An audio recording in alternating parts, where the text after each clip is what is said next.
What if everything you thought was original in a TV show was actually a 600-year-old prophecy hidden in plain sight? Vince Gilligan created a spiritual sequel to a 1960 Twilight Zone episode, encoded the entire ending in the show's title, and built the protagonist's autobiography into her fictional novels, 5 years before she even knew what was happening to her. I'm about to show you how Pluribus is a documentary about an alien extinction protocol that's been hunting humanity since the 60s. Every name, every title, and every book Carol writes, these are all clues pointing to the same horrifying conclusion. Once you see the pattern, you can't unsee it. Let's talk about what Carol Sturka's name really means, and why it's the key to understanding everything. First, the moment that started this investigation. Carol reading at her book signing. With that, Raban, proud, haughty Raban, mounted the plank and leaped from sight. The amaranthine slip's hand closed over him, leaving nary a ripple. Amaranthine slips. We'll come back to what that actually means. For now, just remember, Carol has been writing prophecies without even knowing it.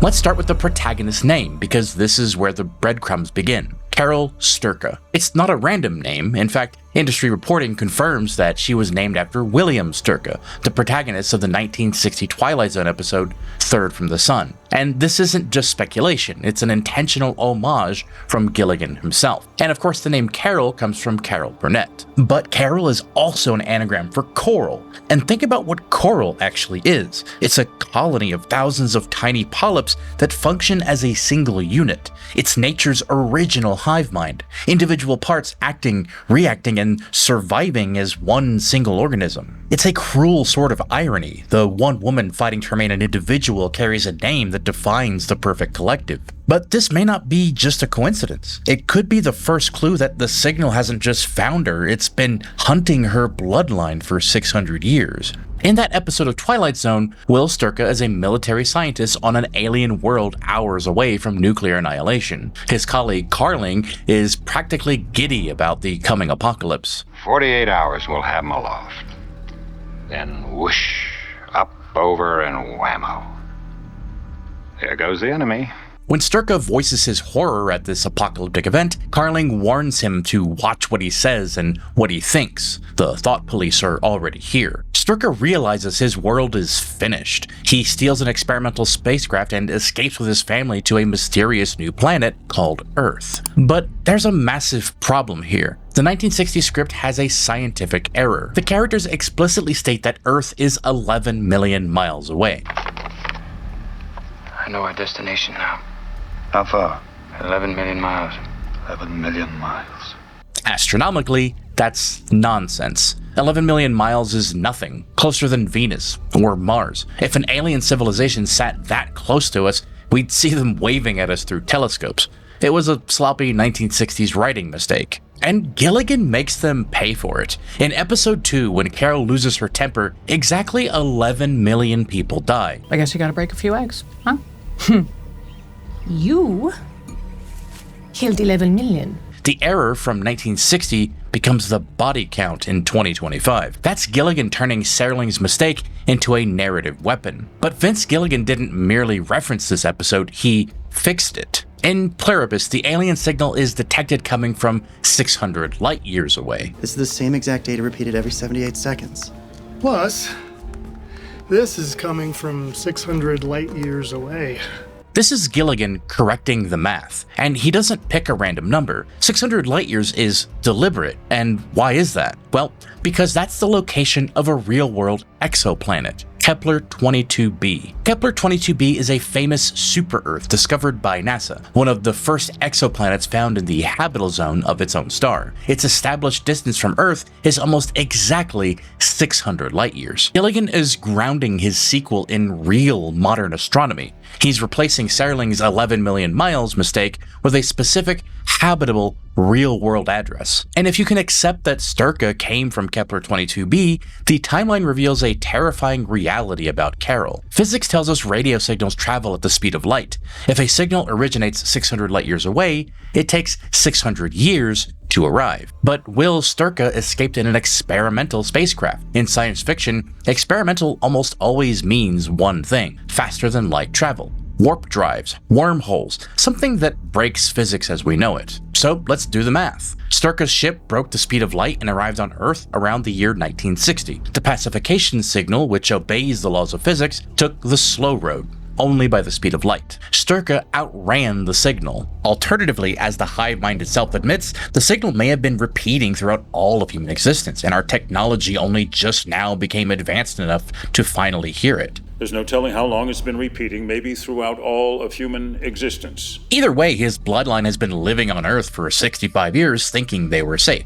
But the signal didn't stop, it just took longer to get here. The signal we see arriving in Pluribus today is the same wave of energy that destroyed Sturka's home on Kepler 22b. It's been crossing the black void of space for centuries, inching closer to Earth every single day since Carol grew up. And Carol isn't just immune, she's the daughter of a refugee who outran a bullet. And after 600 years of travel, that bullet finally caught up. The show tells us there are 13 immune people in total. 11 others? Actually, now there are 12. There's a gentleman in Paraguay whom we became aware of this morning.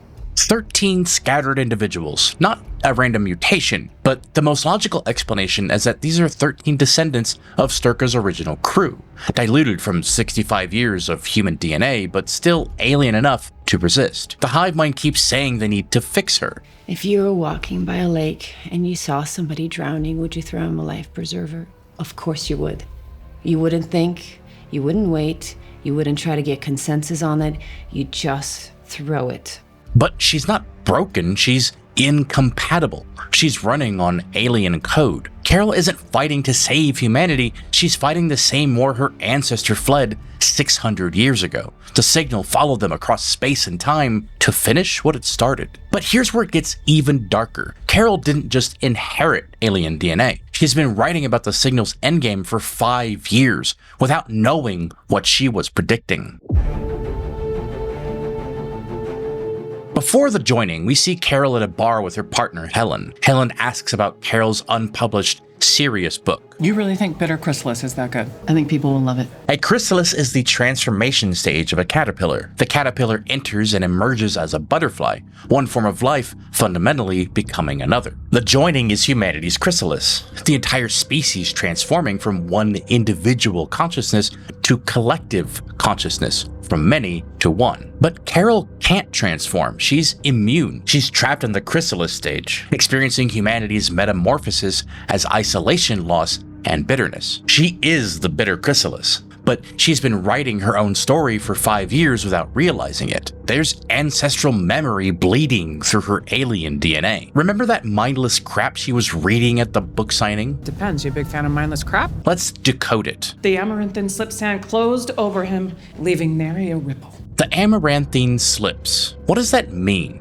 Well, amaranthine is from the Greek amarantos, meaning unfading, immortal, and eternal, and amaranthine slips means the immortal passage or eternal travel. Think about what happened to Helen. Her body died. The hive mind claims her consciousness was preserved. Helen thought so too. No, Helen is not one of you. She joined us before she passed.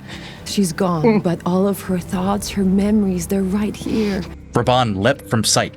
Physical death. The amaranthine slips, the eternal collective consciousness, closed over him, absorbed his mind, leaving nary a ripple, erasing his individuality completely. Carol has been subconsciously writing about the joining for years. The show's title itself, Pluribus, comes from the traditional phrase e pluribus unum, out of many, one. It's on every piece of American currency. It represents unity. But Gilligan didn't call the show e pluribus unum, he called it Pluribus, just many. Or did he? Looking at the official branding, the show's logo stylizes the I in Pluribus as the number 1, plur one bus. Not many, many to one. The entire endgame is in the title. But what's forcing this trajectory? Why is many to one inevitable? Because the hive mind's logic contains 4 fatal flaws that mathematically guarantee this outcome. The first flaw is they can't kill anything. In episode 1, Carol loses her temper. Zosha, speaking for the entire collective, immediately collapses. as does literally everyone else on Earth. Did I make everybody freeze like that? We're affected by your emotions. The negative ones, if they're directed right at us, they can be a little tough to take. The hive mind physically cannot tolerate causing harm. When Carol expresses rage, they experience it as literal pain.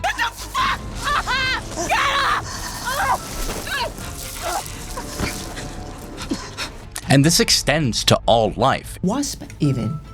If it's about to sting, you don't kill it? No. If you can't kill a wasp, you can't kill locusts. You can't kill aphids or beetles or any of the 1,000 species that destroy crops. That means no pesticides, no pest control, no modern agriculture. And this explains why they emptied every zoo on Earth and released the animals. Everywhere they let loose all the animal. I look outside. I see giraffe eat all the leaf off my tree. I say, shoo, shoo, go, go. They can't cage animals because captivity is harm, but they also can't manage ecosystems or protect crops. 7 billion people require industrial scale food production. The hive mind is farming with their hands while the global food supply depletes. No factory farms, no controlled agriculture, just existing food being distributed, never new food being produced. The second flaw is they're logically defenseless. This is the most damning piece of evidence in the entire series. In episode 3, in the hospital scene, Carol is being sarcastic, testing their limits. What about an atom bomb? It'd be okay to say no at this point. If you truly wanted a nuclear weapon, we would. Yes or no? Ultimately, yes. So they would give her a nuclear weapon. What? And they're not joking. They're not being coy. Their core directive, as established in episode 1, is absolute. Your life is your own. Your well-being is of utmost importance to us. Whatever you need, just dial 0 day or night. We are here for you. Hi, Carol. How may we help you? We really do want to help. Is there anything that we can get you? Well, let us know if there's anything you need. Is there something specific you need? We can deliver to you anytime, anywhere. They cannot refuse her request without violating their own programming. Carol has total power over them, and their logic prevents them from protecting themselves. And this isn't a minor vulnerability, it's a complete logical defenselessness. The one person who can destroy them has unlimited agency, and they're ideologically incapable of stopping her. The third flaw is that bodies are hardware. When Carol recoils at the death toll from the joining, the hive mind doesn't understand her horror. How many people died? 886 million. 477,591. Jesus Christ. I guess you gotta break a few eggs, huh?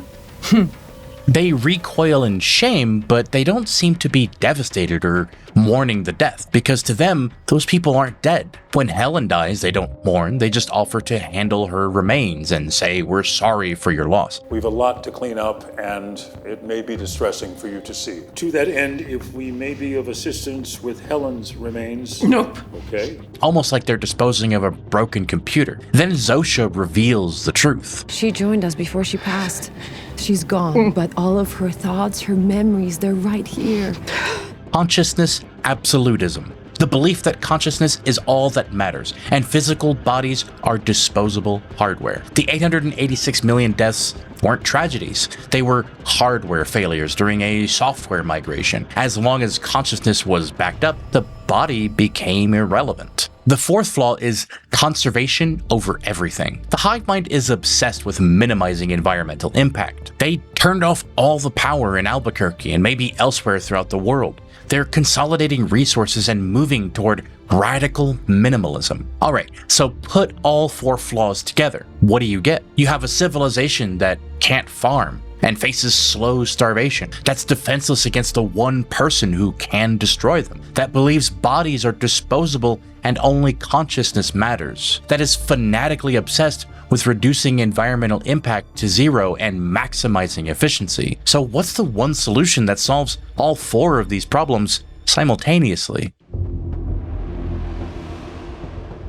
Okay, and here's where we move from confirmed facts to logical theory. Everything I've shown you so far, the 4 flaws, were textually verifiable, but what follows is the most plausible explanation for where those flaws lead. But the math becomes inescapable. The solution is to reduce the hardware to one person. From the hive mind's perspective, why would you maintain 7.2 billion resource-draining bodies when you can preserve all 8 billion consciousnesses in a single, efficient form? One person containing the entire collective. It solves all the problems. One person doesn't need industrial farming. They can survive as a forager on canned goods for decades. Carol would have no one left to threaten. The collective is her. Her agency is no longer dangerous. All 8 billion consciousnesses are preserved, mission accomplished, and the maximum impact reduction is achieved. One body, minimal footprint. From their perspective, this would be perfection. And the terrifying part is they don't have to choose this.